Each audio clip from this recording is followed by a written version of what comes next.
सदन से अवगत।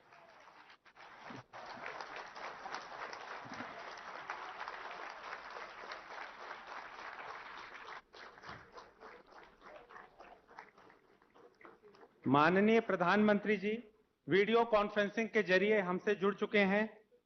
सभी से निवेदन है कि एक बार और जोरदार ताली बजाकर उनका स्वागत करें।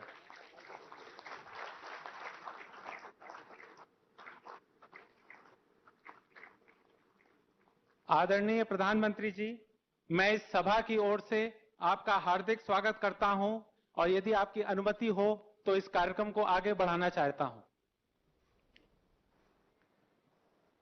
हमारे आदरणीय प्रधानमंत्री जी के सपने को अपने दृढ़ निश्चय और नेतृत्व कौशल से वास्तविकता में बदल देने वाले हमारे माननीय केंद्रीय पोत परिवहन राज्य मंत्री स्वतंत्र प्रभार श्री मनसुख मंडाविया जी से मैं सादर अनुरोध करता हूं कि वे अपने वचनों से माननीय प्रधानमंत्री जी का स्वागत करें। माननीय मंत्री जी।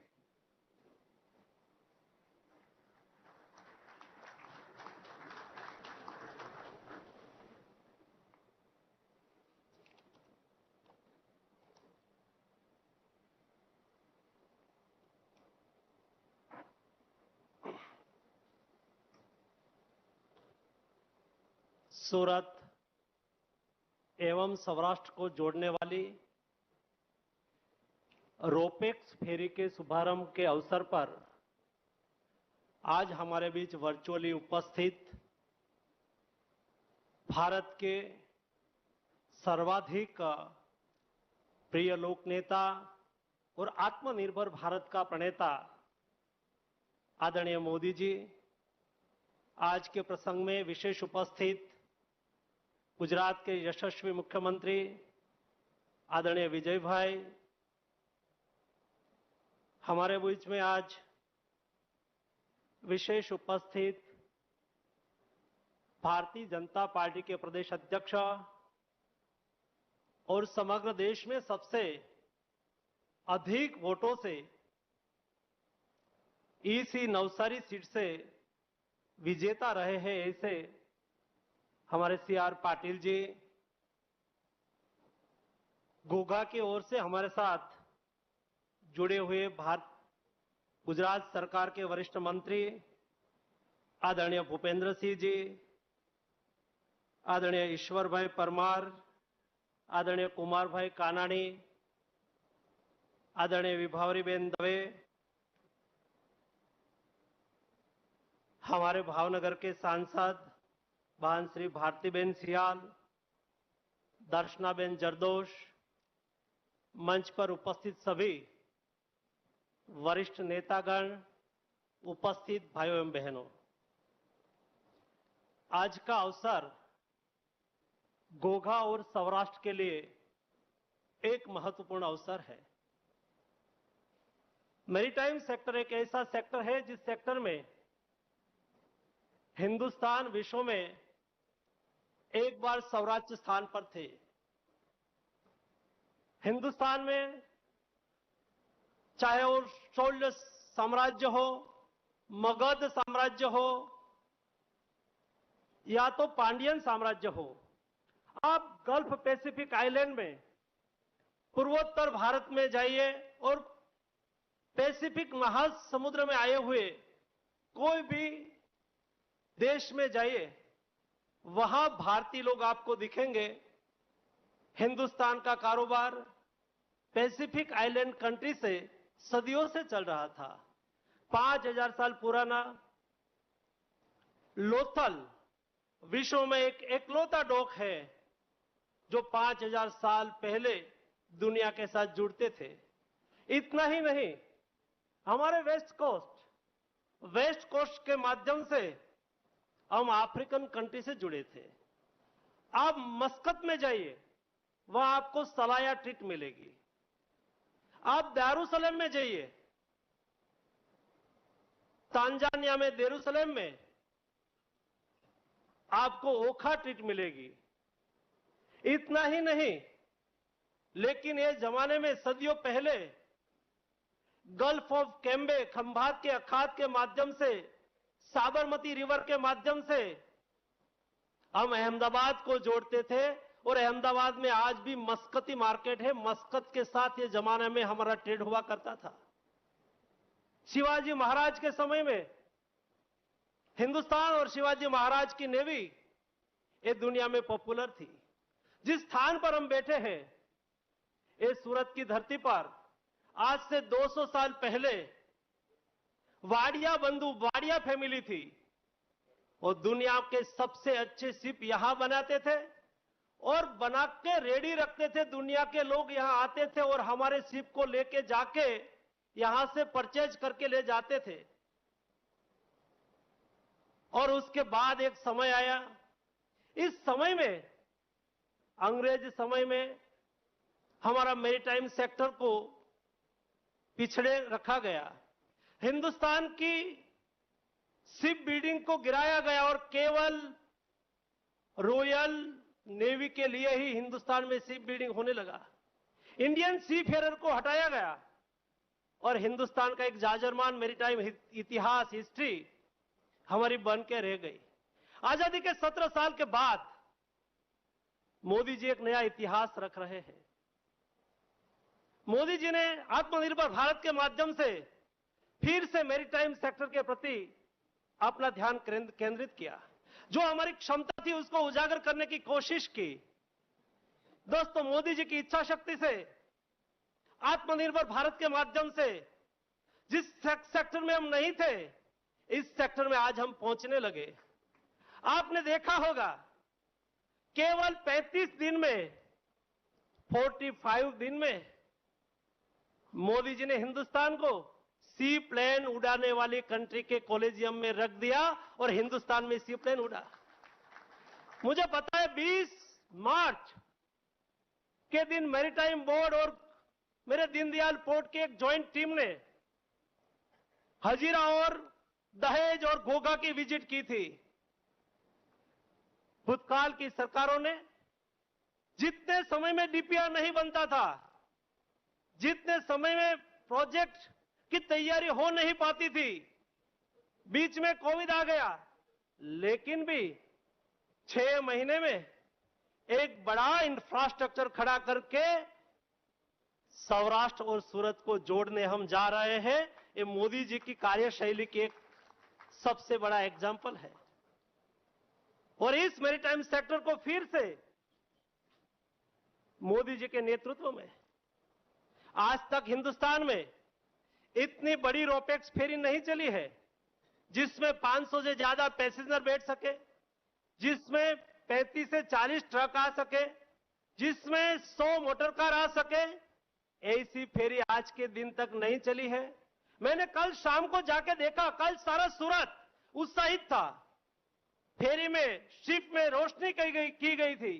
कई लोग ने आके यहां मुलाकात ली और लास्ट 3-4 दिन से मुझे कॉल आ रहा है कि 10 दिन का बुकिंग फुल हो गया है, आप जरा कुछ हमारे लिए करिए, हम भी फेरी में जाना चाहते हैं।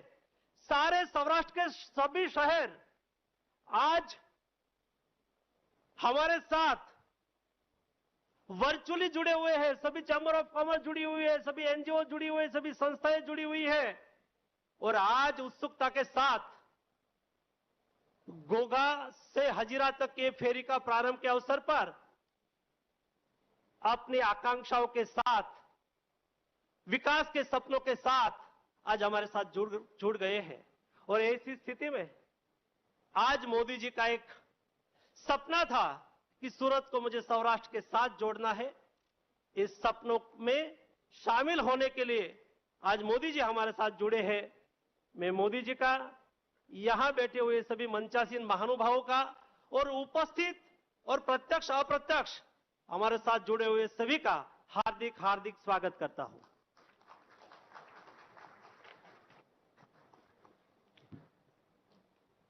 धन्यवाद माननीय मंत्री जी, आपके विचार सदैव ही हमारे लिए प्रेरणा के स्रोत हैं। हजीरा घोघा रोपैक्स फेरी गुजरात के परिवहन में एक अभूतपूर्व परिवर्तन लाने वाली है। बड़े हर्ष का विषय है कि गुजरात के मुख्यमंत्री श्री विजय रूपानी जी आज हमारे बीच उपस्थित हैं। अब मैं माननीय मुख्यमंत्री जी को इस समारोह को संबोधित करने के लिए सादर आमंत्रित करता हूं। माननीय मुख्यमंत्री जी।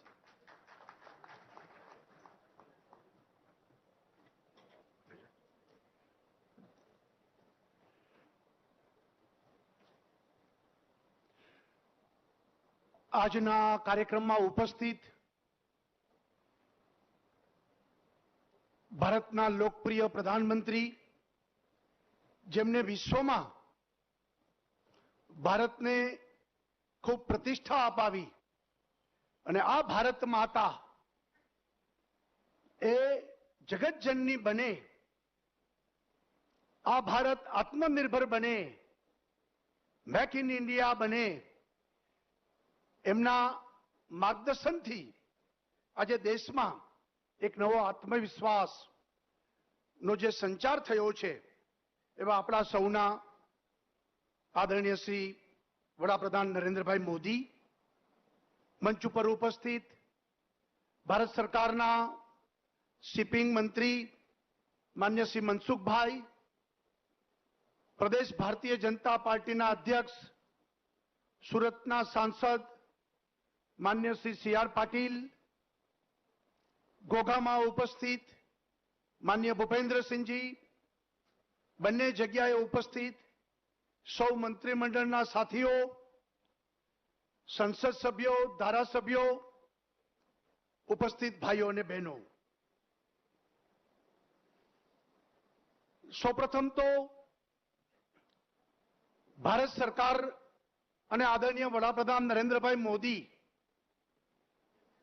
એમનો આભાર સાથે ધન્યવાદ પ્રગટ કરું છું કે આજે ગુજરાતના વિકાસ માટે, સુરત અને સૌરાષ્ટ્રને જોડવા માટે એક વિશ્વ કક્ષાની રોપેક સર્વિસ એનો શુભારંભ થઈ રહ્યો છે અને આ રોપેક સર્વિસથી સુરત અને સૌરાષ્ટ્રનું અંતર ઘટીને ઓછું અંતર, ઓછું ઈંધણ અને પર્યાવરણની સુરક્ષા સાથે એક સુંદર કાર્યક્રમ થઈ રહ્યો છે. એ માટે આદરણીય વડાપ્રધાન, શિપિંગ મંત્રી શ્રી મનસુખભાઈ, એમનો ગુજરાત સરકાર વતી ખૂબ ખૂબ આભાર અને ધન્યવાદ પ્રગટ કરું છું.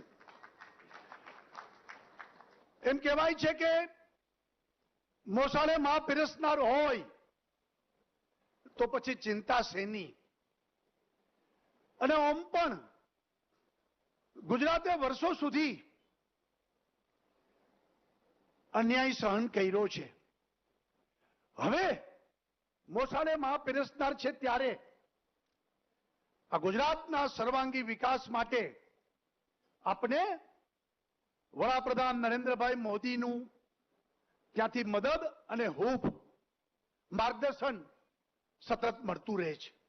અને એને કારણે આજે ગુજરાતમાં વિવિધ પ્રોજેક્ટો આપણે નવા લાવી શક્યા, કરી શક્યા અને ગુજરાત એક વિકાસનું રોલ મોડેલ આપણા માટે બન્યું છે.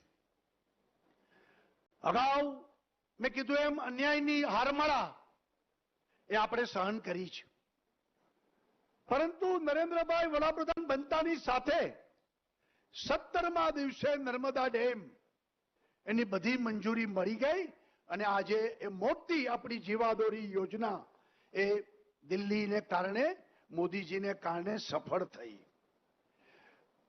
આપણે ક્રૂડ રોયલ્ટીનો પ્રશ્ન પણ વર્ષોથી સતાવતો હતો, એમાં પણ દિલ્હીથી મદદ મળી, નરેન્દ્રભાઈએ રસ લીધો અને ગુજરાતને 10,000 કરોડ રૂપિયા એ આપણને મળ્યા.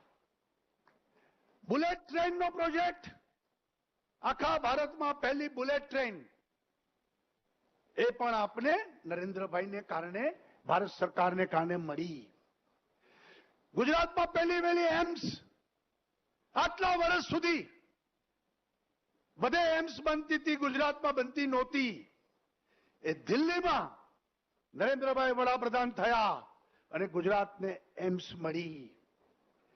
ગુજરાતની અલગ અલગ સંસ્થાઓ જે ખૂબ સારું કામ કરતી હતી એને ભારતની રાષ્ટ્રીય કક્ષાનું એમને સિમ્બોલ આપીને, રાષ્ટ્રીય કક્ષાની માન્યતા આપીને અનેક સંસ્થાઓ, પછી એ સ્કિલ ડેવલપમેન્ટ હોય, ફોરેન્સિક સાયન્સ હોય કે પછી આપણી જૂની આયુર્વેદિક યુનિવર્સિટીઓ હોય, આ બધી સંસ્થાઓને આજે રાષ્ટ્રીય માન્યતા મળીને એક નેશનલ ઇન્સ્ટિટ્યૂટ તરીકે એમને માન્યતા આપીને મદદ કરી છે.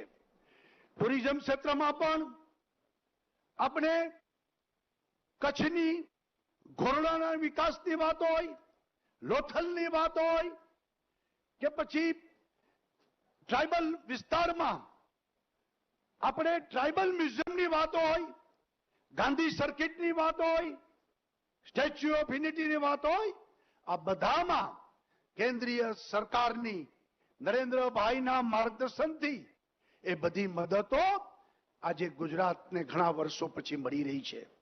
ત્યારે હું એમ માનું છું કે કોરોનાના સંક્રમણ કાળમાં પણ જ્યારે આખું વિશ્વ સ્થગિત થયું છે, એવા સમયે ગુજરાત અને ભારત સ્થગિત થયું નથી. કોરોનાના સંક્રમણ વચ્ચે પણ વિકાસની યાત્રા એ સતત ચાલુ રાખીને આપણે વિકાસના નવા છોગા ઉમેરી રહ્યા છીએ. અને આજે એક વધારાનું છોગું કે રોપેક સર્વિસ અને મોટું શિપ કે જેમાં અનેક લોકો, અનેક વાહનો એક સાથે અહીંથી જશે, ઘોઘામાં ઉતરશે.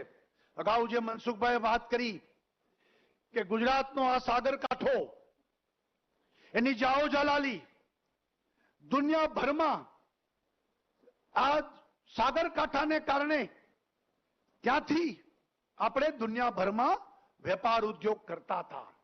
ગુજરાત એ વ્યાપારી સ્ટેટ છે. ગુજરાતના વ્યાપારી સાહસિક છે અને દુનિયા આખામાં ધંધો કરવા માટે એ ઉત્સુક હોય છે. ત્યારે ગુજરાતનો આ દરિયાકાંઠા ઉપરથી ભૂતકાળમાં લંકા હોય, સુમિત્રા હોય, જાવા હોય, આ બધી જગ્યાએ આપણે ધંધો કરતા હતા. અને એમ કહેવાતું કે લંકાની લાડીને ઘોઘાનો વર. આ કહેવત હતી કે લંકાની લાડીને ઘોઘાનો વર. એના મૂળમાં આ દરિયાઈ મુસાફરી અને ટ્રાન્સપોર્ટેશન એને કારણે ઘોઘા અને લંકા એ જોડાયેલા હતા. આ દિવસો આદરણીય વડાપ્રધાન નરેન્દ્રભાઈ મોદીના સ્વપ્નથી એ દિવસો પાછા આવી રહ્યા છે. અને ત્યારે હું એમ સમજુ છું કે ગુજરાતના પોર્ટોનો વિકાસ, ગુજરાતનો દરિયા કિનારો ધમધમતો બને અને દુનિયાભરનો અહીંથી લોડિંગ અનલોડિંગ થાય અને આ ગુજરાતનો દરિયાકાંઠો એ ભારતનો એક ગેટવે ઓફ ઇન્ડિયા બનશે. અને આવનારા દિવસોમાં આખી દુનિયા સાથે જોડાઈને આપણે ગુજરાતના વિકાસની સાથે ભારતના વિકાસને આગળ વધારશું એવી મને પૂર્ણ શ્રદ્ધા છે. ફરી વખત આદરણીય વડાપ્રધાન નરેન્દ્રભાઈ મોદી અને ભારત સરકારનો ગુજરાત સરકાર વતી ખૂબ ખૂબ આભાર માની અને આ રોપેક સર્વિસ, જે રીતે કીધું એમ સી પ્લેન, રોપેક સર્વિસ, આપણે દુનિયાનું સૌથી મોટું સ્ટેચ્યુ, આ બધી વસ્તુ ગિફ્ટ સિટીમાં પણ આદરણીય વડાપ્રધાન નરેન્દ્રભાઈ મોદીએ અનેક આપણે કાયદાઓમાંથી મુક્તિ આપીને આ gift city, international financial city એ બનાવવા માટે પણ આપણે જે મદદ મળી રહી છે, ત્યારે હું એમ માનું છું કે દુનિયામાં બેસ્ટ જે વસ્તુ છે એ દુનિયાની બેસ્ટ બધી વસ્તુ એ ગુજરાતમાં આપણે જોઈ શકશું અને એના આધારે આપણે ભવિષ્યનો વિકાસને આગળ વધારીશું. સૌનો આભાર, ધન્યવાદ. જય જય ગરવી ગુજરાત. ભારત માતા કી જય.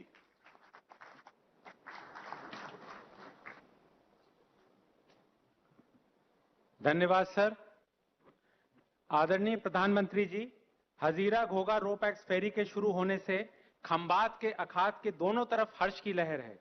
आज हमारे साथ कई ऐसे लोग जुड़े हैं जो इस अवसर पर आपसे अपनी खुशी, अपनी आशाएं, अपनी आकांक्षाएं साझा करना चाहते हैं. समय की मर्यादा के कारण हम सब लोगों को तो आपसे नहीं जोड़ पा रहे हैं. आपकी अनुमति से मैं इनसे आपकी बात कराना चाहता हूं. सबसे पहले हम घोघा से श्री जेम भाई गोहिल जी से जुड़ रहे हैं। ये किसान हैं। जेम भाई।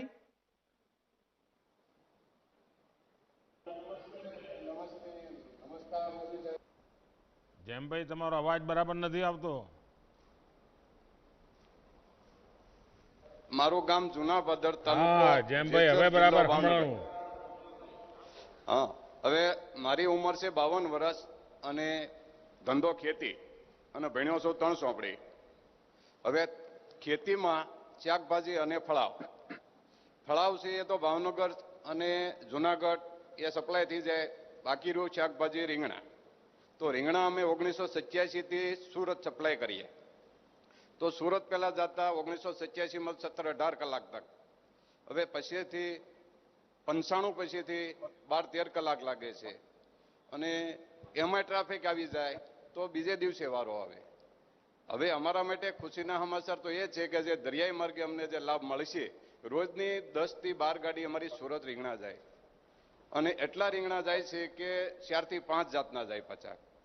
પછી દરિયાઈ માર્ગે અમને એવો લાભ થશે કે ડીઝલ બચશે, ટાયર ગાડીના બચશે, ડ્રાઈવરને આરામ મળશે અને વહેલી તકે અમારું શાકભાજી માર્કેટમાં પહોંચે એટલે સારો ભાવ મળશે. બીજું અમને સાહેબ એ ખ્યાલ નહોતો, બીજાને તો લાભ થશે, અમને તો પૂરેપૂરો લાભ થશે કે દરિયાઈ માર્ગે અમારું શાકભાજી જે એસી કન્ટેનરમાં જાય તો તાજું ને તાજું રહેશે એટલે સારામાં સારો અમને ભાવ મળશે. એથી ઓલા દરિયા કાંઠે રસ્તે જતા અમે તો એ રસ્તે ખાડા એટલા આવતા, ધુવાડો એટલો આવતો કે ફેફસા ખરાબ થઈ જતા, લાઇટો એટલી આવતી તો આંખો ખરાબ થતી, રિટર્ન ડ્રાઈવરને પાછું આવવું હોય તો ઝોકા ખાતો આવતો. એના માટે અમને આ સારામાં સારો ફાયદો અને એ ફાયદા માટે નરેન્દ્રભાઈ, વિજયભાઈ રૂપાણી કે મનસુખભાઈ માંડવિયા ખૂબ ખૂબ આભાર માનું છું. જય હિન્દ, જય ભારત. અમે એટલું બધું વિસ્તારથી કહી દીધું જેઠાભાઈ કે મને લાગે છે કે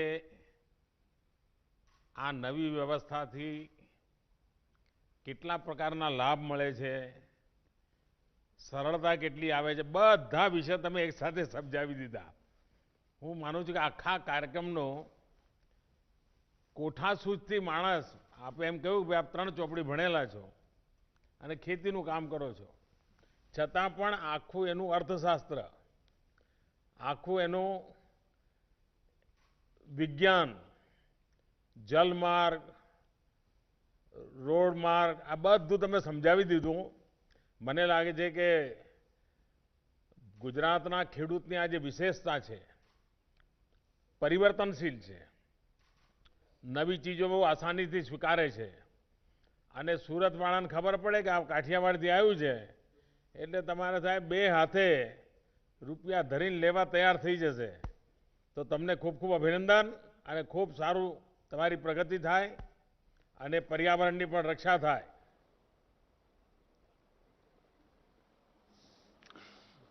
अन्य कौन बात कर से? घोगा में से ही आसिफ भाई सोलंकी जी जुड़ रहे हैं। इनका ट्रांसपोर्ट बिजनेस है सर और ये भावनगर से सूरत और मुंबई आते जाते रहते हैं। आसिफ भाई जी। हेलो, नमस्कार सर। आसिफ भाई नमस्ते। नमस्ते नमस्ते सर जी। कहाँ के मेरा हो नाम आप आसिफ आसिफ? भाई। हाँ जी, कहाँ से रहने वाले? मैं भावनगर गुजरात से हूँ सर। मेरा ट्रांसपोर्ट आप का काम है गुजराती सर। बोलेंगे तो चलेगा। चलेगा, ठीक है सर, ठीक है सर। सर मारू नाम आसिफ सोलंकी है, हूँ भावनगर गुजरात नो छू। ये भावनगर थी सूरत, वापी, मुंबई अमारी ट्रक चाले छे ने एमा एक्सपोर्ट नो सामान होय छे, बीजा नंबर में पाउडर होय छे, मशीनरी पार्ट होय छे, आ बधुं वगैरे वगैरे अमे सामान त्यांथी लईने जाई छे ने आ रोरो फेरी सर्विस थवाथी अमने अमारा ड्राइवर ने अमने बहु ज फायदो छे। पहेलुं तो अमारा ड्राइवर ने 5-1 कलाक आराम मळशे, बीजुं अमारा माटे रोडनुं ट्राफिक जामनी समस्या नील थी जशे। बीजा नंबर में अमारा 15 થી 20 લીટર डीजल ની बचत थशे ने एक्सिडेंट नो भय नहीं रही ने टोल बचशे। સમય બચશે, તમારા વાહનનો હવે ડબલ ઉપયોગ થશે એટલે તમારી તો આખી ઇકોનોમી જ બદલાઈ જશે. વેરંટ જ બચશે સર. હા, તો નવા ટ્રક બક લેવાનો વિચાર કરો છો કે નથી કરતા? હવે સાચું બોલો ને, કોઈ ઇન્કમ ટેક્સ વાળો નહીં આવે આસિફભાઈ, બોલો ને. એમને પણ ફાયદો જ છે રીંગણામાં. હે, એમને ફાયદો જ છે રીંગણામાં ને અમારે ચક્કરે ફાયદો છે. કુલ કેટલા ડ્રાઈવર રાખ્યા છે? કેટલા ડ્રાઈવર રાખ્યા છે? ડ્રાઈવર હા, ડ્રાઈવર મારે 8 છે સાહેબ. 8 છે. અને ટ્રક કેટલી છે? 6. જો આવું ચાલતું હશે સાહેબ, 12 ડ્રાઈવર રાખવા જોઈએ. નહીં સર, કોઈમાં તમે ડબલ એક ડ્રાઈવર ડ્રાઈવર જાય છે. પાસેથી આટલું બધું કામ લો ચાલતું હશે, પછી એની તબિયત બગડી જ જાય ને. નહીં સર, એ માટે તો અમારે આ રોરો ફેરી સર્વિસ છે ને. હવે આભાર હવે આવી જ તમારો, ભાઈ. આજે તમે ચાલુ કરો છે એ માટે અમારે જ ફાયદો છે સર. ડ્રાઈવરને આરામ, ઘણી વાર શું અકસ્માતનું એક કારણ આ હોય છે, ડ્રાઈવરને જેટલો આરામ મળવો જોઈએ એટલે નથી આપતા, ને ખેંચાવતા હોઈએ, કામ ખેંચાવતા હોઈએ, અને સવારે 4-5 વાગે આંખ ઢળી જાય તો એ બધું ગાય, બધા પૈસા તમારા બચાયેલા નકામા થઈ જાય. તો આટલું કરશો સર હવે? હાજી, ચાલો, ખૂબ ખૂબ ધન્યવાદ અને ખૂબ પ્રગતિ કરો આસિફભાઈ. ओके सर, तो हमारो खूब खूब आभार सर. नमस्कार. जय नमस्ते। हिंद. सर अब हजीरा से भी कुछ लोग बात करना चाह रहे हैं सर.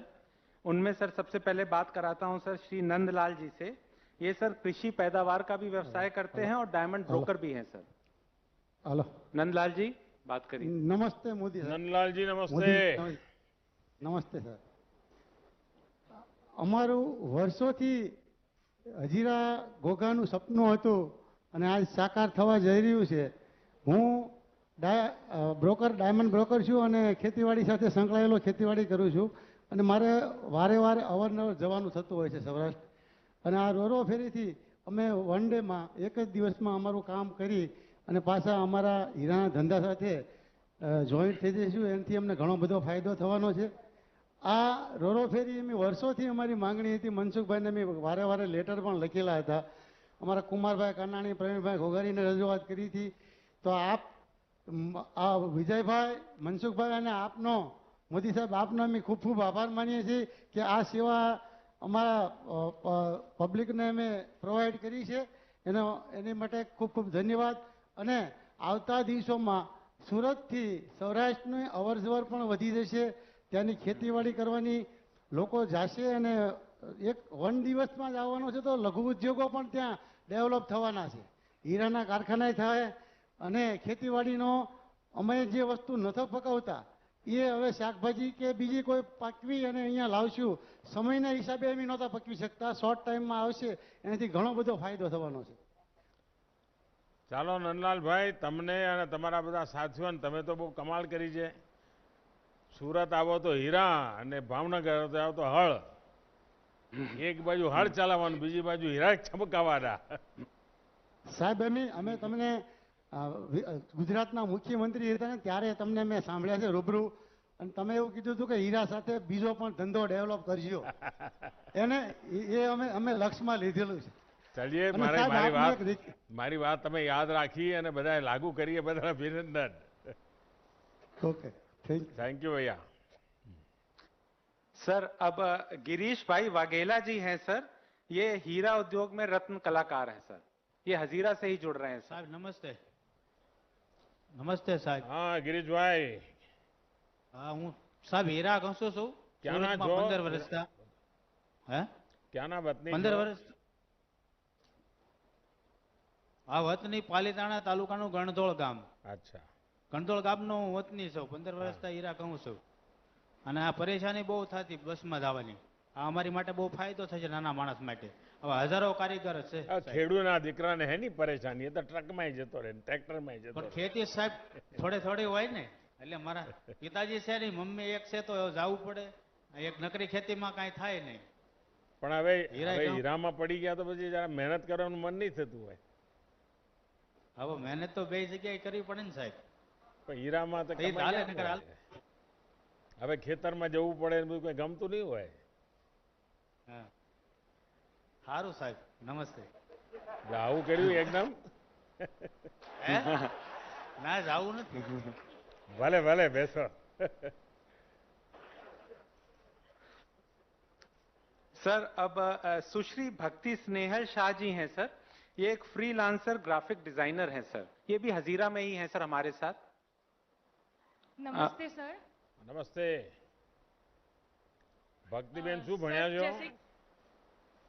मैं पोस्ट ग्रेजुएशन કર્યું છે સર અને ડિઝાઇનિંગ। ક્યાંના છો? રહેવાના ક્યાંના છો? સુરતી જ છો કે સુરત હુરતી જ છો? સુરતમાં જ રહે।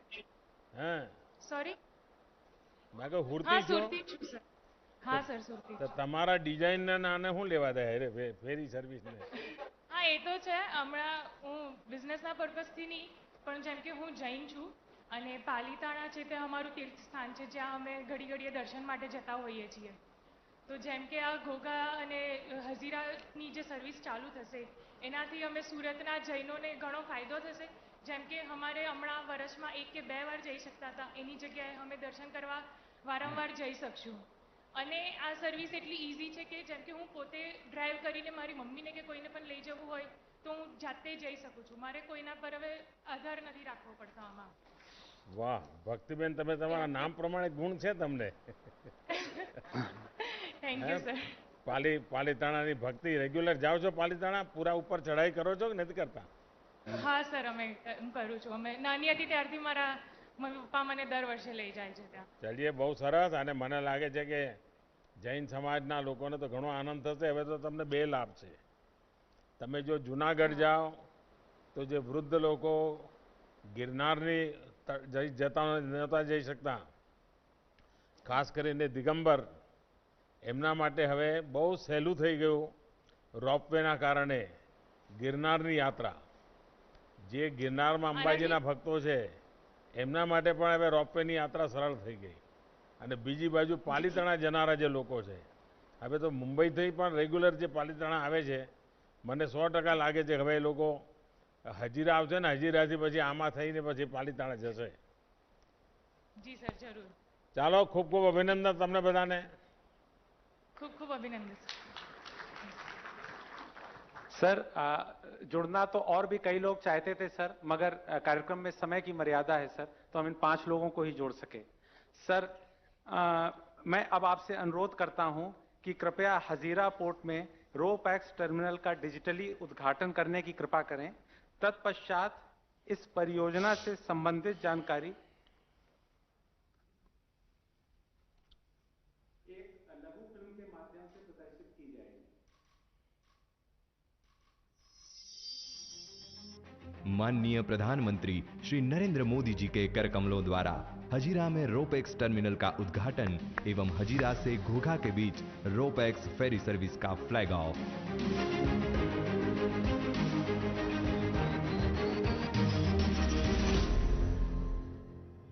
जल से है संस्कृति और संस्कृति से विकास। हजीरा घोघा रोपैक्स फेरी बदलेगी इतिहास। गुजरात में सूरत और सौराष्ट्र के संबंध काफी सालों से घनिष्ठ है। सौराष्ट्र के करीब 20 लाख लोगों ने अपने घर, जमीन, परिवार से दूर रहकर सूरत में अपनी व्यावसायिक प्रगति की खोज की है। इसी खोज में वतन से दूरी कम ना हो, इसलिए हमारे देश के विजनरी प्रधानमंत्री श्री नरेंद्र मोदी जी के विजन की बदौलत अब सौराष्ट्र और सूरत जुड़ने जा रहे हैं जल मार्ग से, रोपैक्स फेरी सर्विस से। ऐसा प्रोजेक्ट है जो मेरे दिल को छुआ हुआ है। भाइयों और बहनों, सौराष्ट्र और दक्षिण गुजरात के बीच 5000 से ज्यादा गाड़ियां हर रोज इन 2 क्षेत्रों को कनेक्ट करने के लिए सड़कों पर दौड़ती है। यही कनेक्टिविटी सड़क के बजाय समंदर से होगी। रोपैक्स यानी कि roll on roll of shipping, यह ऐसी शिपिंग फैसिलिटी है जो पहिए वाले वाहनों को जहाज के जरिए लाने ले जाने का कार्य करती है। सूरत का हजीरा बंदर और सौराष्ट्र का घोघा बंदर अब जुड़ेगा रोपैक्स फेरी सर्विस से, जिससे 370 किलोमीटर और 10 से 12 घंटे का सफर अब आपके अपने व्हीकल से ही तय होगा सिर्फ 4 घंटों में। सूरत और सौराष्ट्र के बीच एक साल में अंदाजन 18 लाख से ज्यादा बस और ट्रक का आवागमन होता है और अब रोपेक्स फेरी के आ जाने से प्रति वर्ष तकरीबन 5 lakh passengers, 80,000 passenger vehicles, 50,000 two wheelers और 30,000 ट्रक का आवागमन हो पाएगा और प्रतिदिन 3 ट्रिप के जरिए देश का करीब 33 लाख लीटर तक फ्यूल बच पाएगा। और इसी के साथ इस फेरी सर्विस से सौराष्ट्र के समुद्री तट के व्यापार उद्योग जैसे कि री रोलिंग मिल, सीमेंट उद्योग, लौह उद्योग, शिप रिसाइकलिंग एवं फूड प्रोसेसिंग जैसे व्यापार के रो और फिनिश्ड मार्केट का लॉजिस्टिक खर्च कम होगा, जिसके कारण व्यापार को मिलेगी एक नई उड़ान। दोनों क्षेत्रों का अंतर घटेगा और विकास बढ़ेगा। सौराष्ट्र के समुद्र तट के व्यवसाय का लाभ मिलेगा सूरत को और सूरत एवं मुंबई जैसे महानगर जुड़ेंगे सौराष्ट्र से, जिससे बढ़ेंगे रोजगार के नए अवसर। सूरत में स्थित सौराष्ट्र के लोगों की दुआएं देगी एक नए भारत को आकार। આ સુરતી લાલાને છોકરાઓનો જન્મદિવસ મનાવવો હોય તો હવે આ ફેરી સર્વિસો બુક કરાવીને જન્મદિવસ પણ ત્યાં સમુદ્રની વચ્ચે જઈને ઉજવી શકાય। सूरत और सौराष्ट्र को जोड़ता यह मिलन सागर से पहियों का है। यह मिलन राष्ट्र विकास की साक्षी ऐसी आने वाली सदियों का है।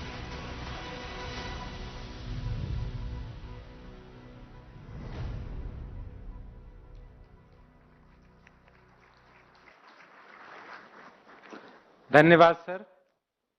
जिनकी कल्पना आज Hazira Ghogha ro pax ferry सेवा के रूप में साकार हो रही है, जिनके नेतृत्व में देश तेजी से विकास और आत्मनिर्भरता की ओर कदम बढ़ा रहा है, ऐसे हमारे यशस्वी प्रधानमंत्री जी की ओजस्वी वाणी सुनने के लिए हम सब आतुर हैं।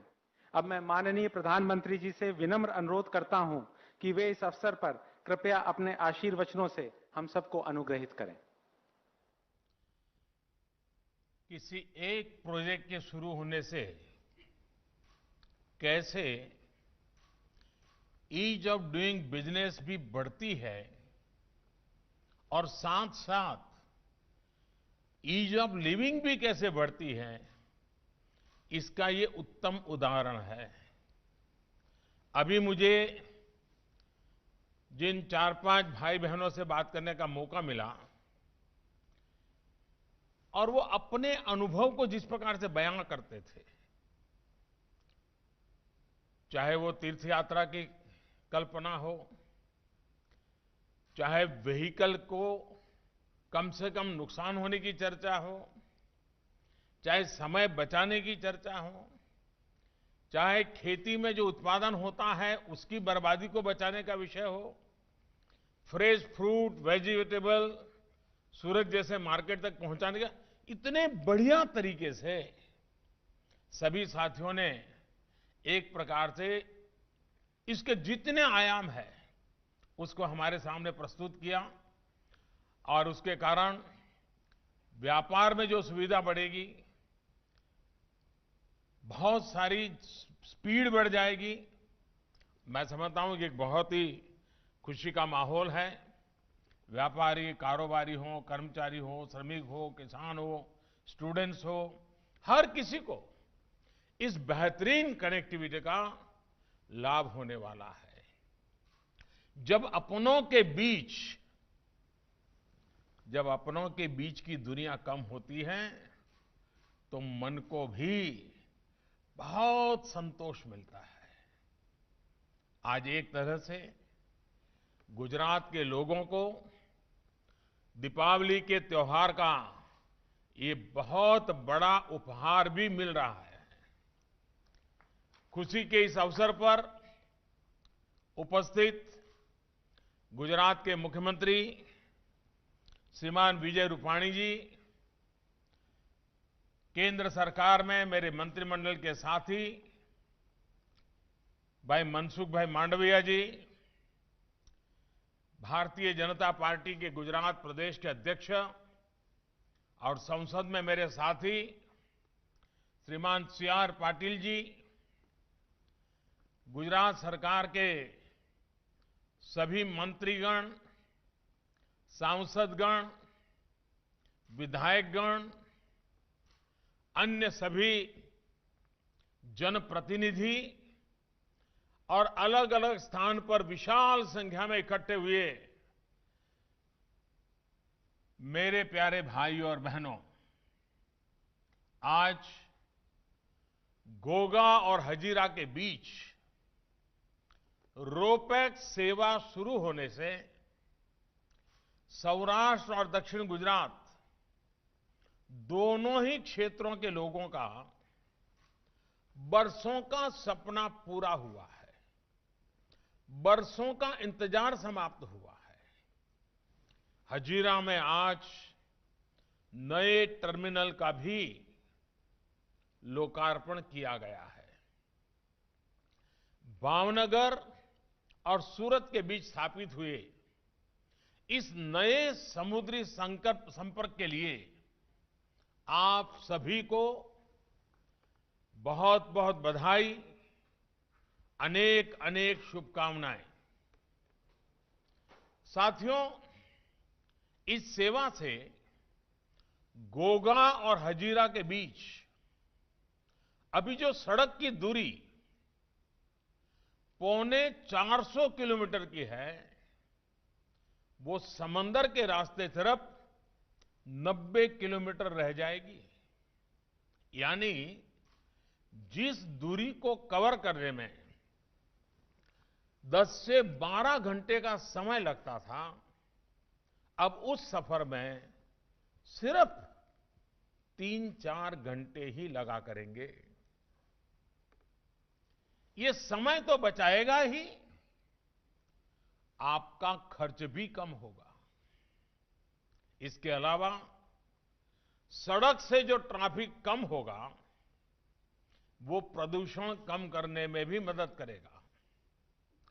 जैसा यहां अभी बताया गया, साल भर में, यह आंकड़ा अपने आप में बहुत बड़ा आंकड़ा है, साल भर में करीब 80,000 यात्री, यानी 80,000 यात्री गाड़ियां, कार, करीब करीब 30,000 ट्रक इस नई सेवा का लाभ ले सकेंगे। सोचिए कितना ज्यादा पेट्रोल डीजल की भी बचत होगी। साथियों, सबसे बड़ी बात यह है कि गुजरात के एक बड़े व्यापारिक सेंटर के साथ सौराष्ट्र की ये कनेक्टिविटी इस क्षेत्र के जीवन को बदलने वाली है। अब सौराष्ट्र के किसानों और पशुपालकों को फल, सब्जी और दूध सूरत पहुंचाने में ज्यादा आसानी होगी। सड़क के रास्ते पहले फल, सब्जी, दूध जैसी चीजें इतना लंबा समय होने के कारण और ट्रक के अंदर उठापटक रहती हैं, तो काफी कुछ नुकसान भी होता है। खास करके सब्जी को, फलों को काफी नुकसान होता है। ये सब बंद हो जाएगा। अब समंदर के रास्ते पशुपालकों और किसानों के उत्पाद और तेजी से, ज्यादा सुरक्षित तरीके से बाजार तक पहुंच पाएंगे।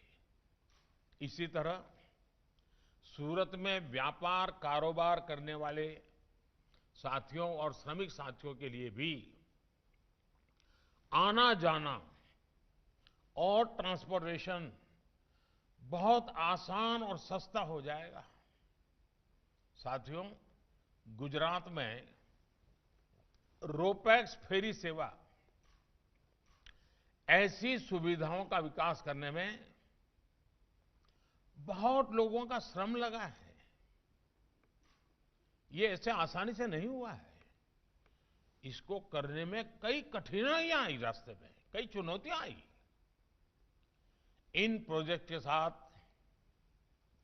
मैं बहुत पहले से जुड़ा हुआ हूं और उसके कारण मुझे उन सभी समस्याओं की बहुत जानकारियां हैं।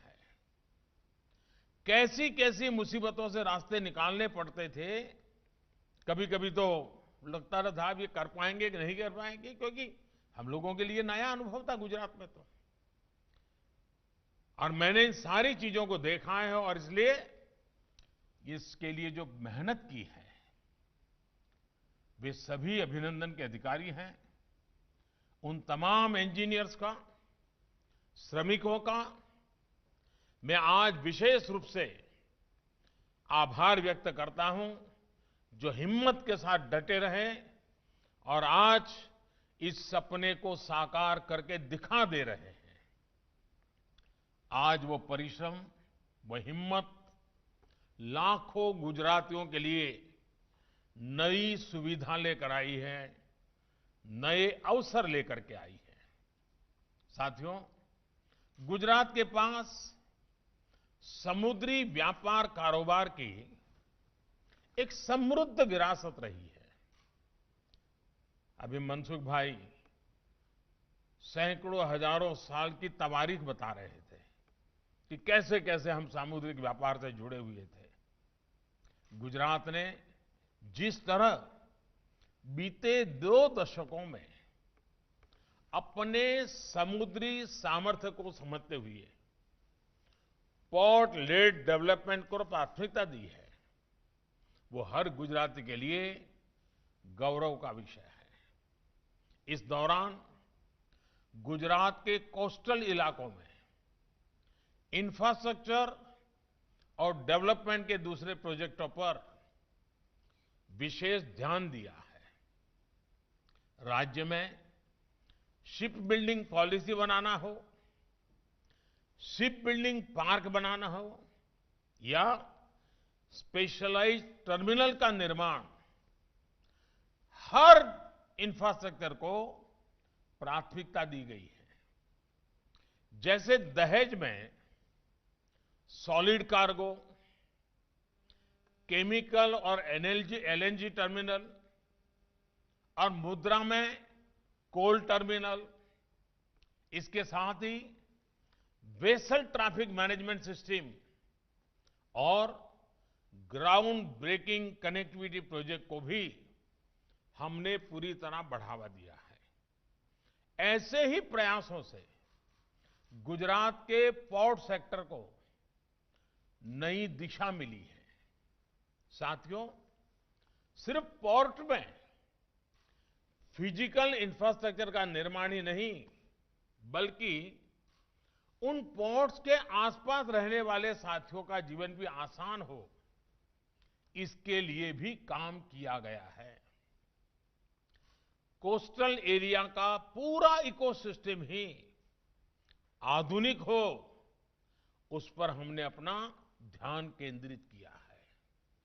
चाहे वो सागर खेड़ू जैसी हमारी मिशन मोड योजना हो या फिर शिपिंग इंडस्ट्री के स्थानीय युवाओं का स्किल डेवलपमेंट करके उन्हें रोजगार देना हो, गुजरात में पोर्ट लेड डेवलपमेंट का दायरा बहुत बड़ा रहा है। सरकार ने कोस्टल एरिया में हर प्रकार की बुनियादी सुविधाओं का विकास सुनिश्चित किया है। साथियों, ऐसे ही प्रयासों का परिणाम है कि गुजरात आज एक प्रकार से भारत के समुद्री द्वार के रूप में स्थापित हुआ है, गेटवे बन रहा है, गेटवे ऑफ प्रॉस्पेरिटी। बीते 2 दशकों में पारंपरिक बंदरगाह संचालन से निकलकर एकीकृत कॉम्प्रिहेंसिव का एक अनूठा मॉडल गुजरात में लागू किया गया है। ये मॉडल आज एक बेंचमार्क के रूप में विकसित हुआ है। आज मुद्रा भारत का सबसे बड़ा बहुउद्देशीय बंदरगाह और सिक्का सबसे बड़ा बंदी बंदरगाह है। इन्हीं प्रयासों का नतीजा है कि गुजरात के बंदरगाह देश के प्रमुख समुद्री केंद्रों के रूप में उभरे हैं। पिछले वर्ष देश के कुल समुद्री व्यापार में से 40% से ज्यादा की हिस्सेदारी गुजरात के बंदरगाहों की रही है। ये शायद गुजरात के लोगों को भी आज मैं पहली बार बता रहा हूं। साथियों, आज गुजरात में समुद्री कारोबार से उससे जुड़े इंफ्रास्ट्रक्चर को और कैपेसिटी बिल्डिंग पर तेजी से काम चल रहा है। जैसे गुजरात मैरीटाइम क्लस्टर, गुजरात समुद्री विश्वविद्यालय मैरीटाइम यूनिवर्सिटी, भावनगर में दुनिया का पहला सीएनजी टर्मिनल, ऐसी अनेक सुविधाएं गुजरात में तैयार हो रही है। गिफ्ट सिटी में बनने वाला गुजरात मैरीटाइम क्लस्टर बंदरगाहों से लेकर सी बेस्ड लॉजिस्टिक को एड्रेस करने वाला एक समर्पित तंत्र होगा। ये क्लस्टर एक प्रकार से सरकार, उद्योग और शिक्षण संस्थानों के बीच के सहयोग को बल देगा। इससे इस सेक्टर में वैल्यू एडिशन में भी बहुत बड़ी मदद मिलेगी। साथियों, बीते वर्षों में दहेज में भारत का पहला रासायनिक टर्मिनल बना, पहला एलएनजी टर्मिनल बना।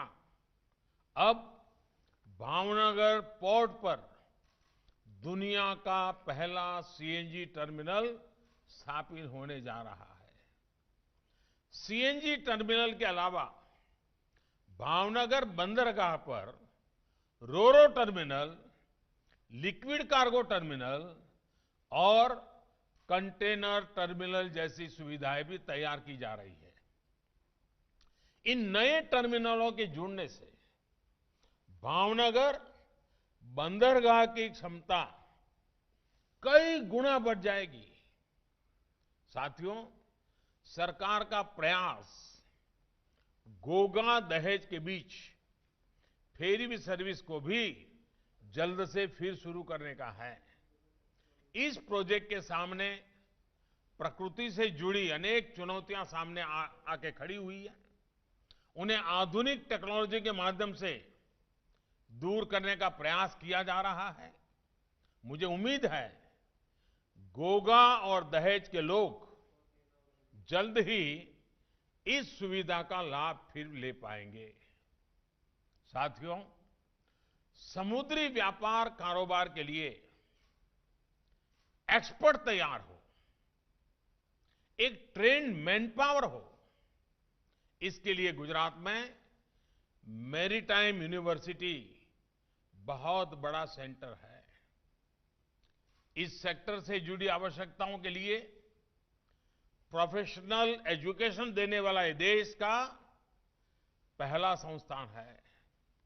आज यहां समुद्री कानून और अंतर्राष्ट्रीय व्यापार, कानूनी की पढ़ाई से लेकर मैरीटाइम मैनेजमेंट, शिपिंग, लॉजिस्टिक्स, उसमें भी एमबीए तक की सुविधा मौजूद है। यूनिवर्सिटी के अलावा लोथल में, जिसका अभी मनसुख भाई ने थोड़ा उल्लेख किया था, लोथल में देश की समुद्री विरासत को संजोने वाला पहला नेशनल म्यूजियम बनाने की दिशा में भी काम चल रहा है। साथियों, आज की रोपैक्स फेरी सेवा हो या फिर कुछ दिन पहले शुरू की हुई सी प्लेन जैसी सुविधा, इससे वाटर रिसोर्सेज बेस्ड इकोनॉमी को बहुत गति मिल रही है। और आप देखिए, जल, थल, नभ, तीनों में इन दिनों गुजरात ने बहुत बड़ा जंप लगाया है। कुछ दिन पहले मुझे मौका मिला गिरनार में रोपवे के लोकार्पण का। वो टूरिज्म को भी बल देगा, यात्रियों को सुविधा बढ़ाएगा और नभ में जाने का एक नया रास्ता देगा। उसके बाद मुझे सी प्लेन का मौका मिला, एक जगह से पानी से उड़ना, दूसरी जगह पे पानी में उतरना। और आज समुद्र के अंदर पानी के माध्यम से प्रवास करना, यानी एक साथ कितने प्रकार की गति बढ़ने वाली है, इसका आप भली भांति अंदाज लगा सकते हैं। साथियों, जब समंदर की बात आती है, पानी की बात आती है, तो इसका विस्तार मछली से जुड़े व्यापार कारोबार से लेकर सीवीड की खेती से लेकर वाटर ट्रांसपोर्ट और टूरिज्म तक है। बीते वर्षों में देश में ब्लू इकोनॉमी को सशक्त करने के लिए भी गंभीर प्रयास किए गए हैं। पहले ओशन इकोनॉमी की बात होती थी और आज हम ब्लू इकोनॉमी की भी बात कर रहे हैं। साथियों, समुद्री किनारे के पूरे इकोसिस्टम को और मछुआरे साथियों की मदद के लिए भी बीते वर्षों में अनेक योजनाएं बनाई गई है। चाहे आधुनिक ट्रॉलर्स के लिए मछुआरों को आर्थिक मदद हो, या फिर मौसम और समुद्री रास्तों की सही जानकारी देने वाली नेविगेशन सिस्टम हो, मछुआरों की सुरक्षा और समृद्धि ये हमारी प्राथमिकता है। हाल में मछली से जुड़े व्यापार को बढ़ावा देने के लिए प्रधानमंत्री मत्स्य संपदा योजना भी शुरू की गई है। इसके तहत आने वाले वर्षों में फिशरीज से जुड़े इंफ्रास्ट्रक्चर पर 20,000 करोड़ रुपए खर्च किए जाएंगे। इसका बहुत बड़ा लाभ गुजरात के लाखों मछुआरे परिवारों को होगा, देश की ब्लू इकोनॉमी को होगा। साथियों, आज देश भर की समुद्री सीमा में पोर्ट्स की कैपेसिटी को भी बढ़ाया जा रहा है और नए पोर्ट्स का भी निर्माण तेजी से चल रहा है। देश के पास करीब 21,000 किलोमीटर का जो जलमार्ग है, वो देश के विकास में अधिक से अधिक कैसे काम आए, इसके लिए प्रयास किए जा रहे हैं। सागरमाला प्रोजेक्ट के तहत आज देश भर में 500 से ज्यादा प्रोजेक्ट्स पर काम चल रहा है। लाखों करोड़ रुपए के इन प्रोजेक्ट्स में से अनेक पूरे भी हो चुके हैं। साथियों, समुद्री जलमार्ग हो या फिर नदी जलमार्ग, भारत के पास संसाधन भी रहे हैं और एक्सपर्टाइज की भी कोई कमी नहीं रही। ये भी तय है कि जलमार्ग से होने वाला ट्रांसपोर्टेशन सड़क और रेल मार्ग से कई गुना सस्ता पड़ता है और पर्यावरण को भी कम से कम नुकसान होता है। फिर भी इस दिशा में एक होलिस्टिक अप्रोच के साथ 2014 के बाद ही काम हो पाया है।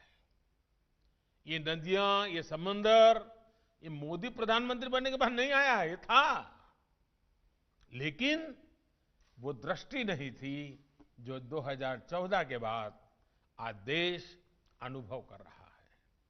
आज देश भर की नदियों में जो इनलैंड वाटरवेज पर काम चल रहा है, उससे कई लैंडलॉक राज्यों को समंदर से जोड़ा जा रहा है। आज बंगाल की खाड़ी में, हिंद महासागर में अपनी क्षमताओं को हम अभूतपूर्व रूप से विकसित कर रहे हैं। देश का समुद्री हिस्सा आत्मनिर्भर भारत का एक अहम हिस्सा बनकर उभरे, इसके लिए निरंतर काम चल रहा है। सरकार के इन प्रयासों को गति देने के लिए एक और बड़ा कदम उठाया जा रहा है। अब मिनिस्ट्री ऑफ शिपिंग का भी नाम बदला जा रहा है।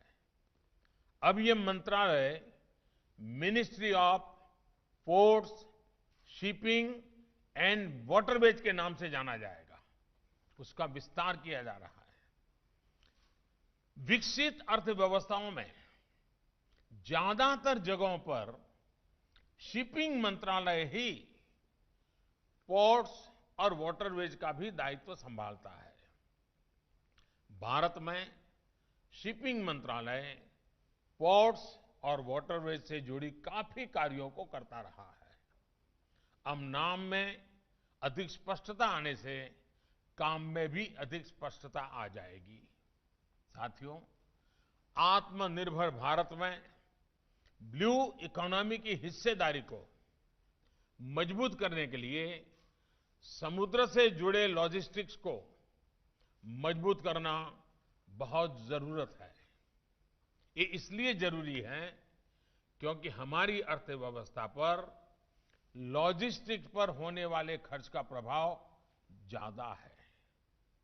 यानी सामान को देश के एक हिस्से से दूसरे हिस्से में ले जाने पर दूसरे देशों की अपेक्षा हमारे देश में आज भी खर्च ज्यादा होता है। वाटर ट्रांसपोर्ट से कॉस्ट ऑफ लॉजिस्टिक्स उसको बहुत कम किया जा सकता है। इसलिए हमारा फोकस एक ऐसे इकोसिस्टम को बनाने का है जहां कार्गो की सीमलेस मूवमेंट सुनिश्चित हो सके। आज एक बेहतरीन इंफ्रास्ट्रक्चर के साथ साथ बेहतर मैरीटाइम लॉजिस्टिक्स के लिए सिंगल विंडो सिस्टम पर भी हम काम करने के लिए आगे बढ़ रहे हैं, उसकी तैयारियां चल रही हैं। साथियों, लॉजिस्टिक्स पर होने वाले खर्च को कम करने के लिए अब देश मल्टी मॉडल कनेक्टिविटी की दिशा में एक बहुत ही होलिस्टिक व्यू के साथ और दीर्घकालीन सोच के साथ आगे बढ़ रहा है। कोशिश यह है कि रोड, रेल, एयर और शिपिंग जैसे इंफ्रास्ट्रक्चर की आपस में कनेक्टिविटी भी बेहतर हो और उसमें जो साइलोज आते हैं उनको भी दूर किया जा सके। देश में मल्टी मॉडल लॉजिस्टिक पार्क्स का निर्माण भी किया जा रहा है और देश के भीतर ही नहीं बल्कि अपनी पड़ोसी देशों के साथ भी मल्टी मॉडल कनेक्टिविटी के विकास के लिए मिलकर काम हो रहा है।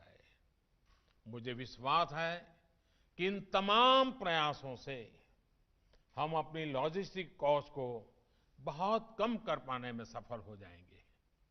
लॉजिस्टिक्स की कीमत को काबू में रखने के लिए जो प्रयत्न हो रहे हैं, इन्हीं प्रयासों से अर्थव्यवस्था को भी नई गति मिलेगी। साथियों, त्योहारों के इस समय में खरीदारी भी खूब हो रही है। इस खरीदारी के समय मैं जरा सूरत के लोगों से थोड़ा आग्रह करूंगा, क्योंकि उनको तो दुनिया में जाना आने का बड़ा रूटीन होता है। मैं इस खरीदारी के समय वोकल फॉर लोकल, ये वोकल फॉर लोकल का मंत्र भूलना नहीं है। Vocal for local. और मैंने देखा है कि लोगों को लगता है कि दिए खरीद लिए तो मतलब हम आत्मनिर्भर जी नहीं, हर चीज में ध्यान देना है। वरना इन दिनों सिर्फ दिए को ही, अरे भाई हम भारत का दिया लेंगे, अच्छी बात है, लेकिन आप अगर खुद देखोगे अपने शरीर पे, अपने घर में इतनी चीजें बाहर की होगी जो हमारे देश के लोग बनाते हैं, हमारे छोटे छोटे लोग बनाते हैं। हम उनको क्यों अवसर न दें? देश को आगे बढ़ाना है ना दोस्तों, तो उसके लिए हमारे इन छोटे छोटे लोगों को, छोटे छोटे व्यापारियों को, छोटे छोटे कारीगरों को, छोटे छोटे कलाकारों को, गांव की हमारी बहनों को, वे जो चीजें बनाती है, अनेक प्रकार की चीजें बनाती है, एक बार लेकर के देखिए तो सही और गर्व से दुनिया को बताइए ये हमारे गांव के लोगों ने बनाया, हमारे जिले के लोगों ने बनाया, हमारे देश के लोगों ने बनाया। देखिए आपका भी सीना चौड़ा हो जाएगा, दिवाली मनाने का मजा और आ जाएगा। इसलिए vocal for local, vocal for local, कोई कॉम्प्रोमाइज नहीं करेंगे। देश आजादी के 75 साल मनाने वाला है, तब तक ये मंत्र हमारे जीवन का मंत्र बन जाए, हमारे परिवार का मंत्र बन जाए, हमारे घर के हर व्यक्ति के मन में ये भाव पैदा हो, इस पर हमारा बल होना चाहिए। और इसलिए ये दिवाली वोकल फॉर लोकल का एक टर्निंग पॉइंट बन जाए। मैं मेरे गुजरात के भाइयों बहनों से जरा हक से भी मांग सकता हूं, और मुझे पता है कि आप कभी निराश नहीं करोगे। अभी नंदलाल भी बता रहे थे ना कि आपने बहुत पहले मुझे कहा था, मैंने इसको लागू किया। देखिए मुझे कितना संतोष हुआ कि कभी नंदलाल जी को एक बात बताई होगी जो उन्होंने सुनी होगी, उन्होंने आज उसको लागू कर दिया। आप भी सब, मेरे लिए तो हर कोई नंदलाल है। आइए हम मेहनत करें, मेरे देश के गरीबों के लिए कुछ करें, दिवाली मनाएं, उनके घर में भी दिवाली मनाएं, दिया जलाएं, गरीब के घर में भी दिया जलाएं, वोकल फॉर लोकल के मंत्र को और आगे बढ़ाएं। मुझे विश्वास है कि कोरोना के इस समय में आप सब भी पूरी सावधानी के साथ त्योहारों को मनाएंगे, क्योंकि आपकी रक्षा वो भी देश की ही रक्षा है। मेरे प्यारे भाइयों बहनों, पूरे देश के सभी नागरिक भाइयों बहनों को मैं आने वाले दिनों में, धनतेरस हो, दीपावली हो, गुजरात के लिए नया वर्ष आएगा, हर बात के लिए, हर त्योहार के लिए बहुत बहुत शुभकामनाएं देता हूं। बहुत बहुत धन्यवाद।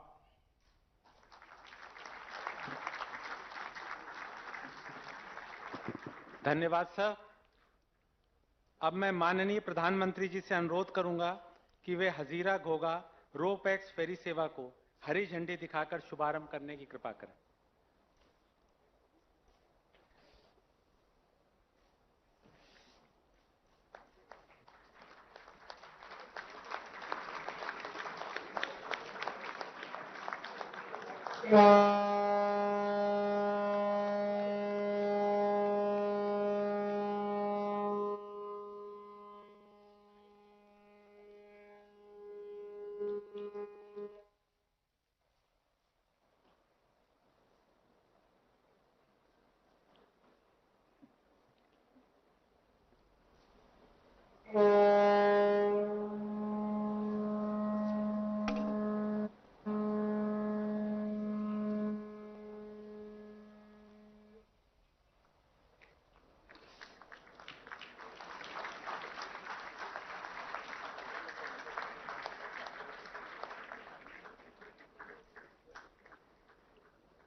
सर पता नहीं ये मुझे ही लगा, मगर इस शिप का हूटर किसी शंखनाद जैसा था। ये आने वाले युग के लिए एक नया शंखनाद है।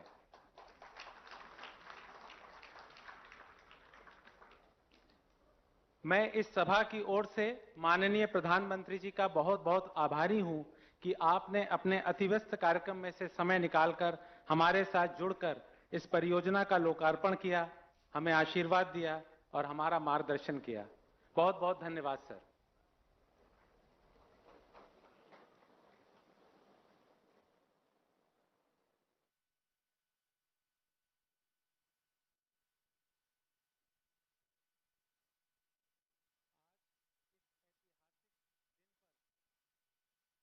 Needs to be strengthened for a new India, and of course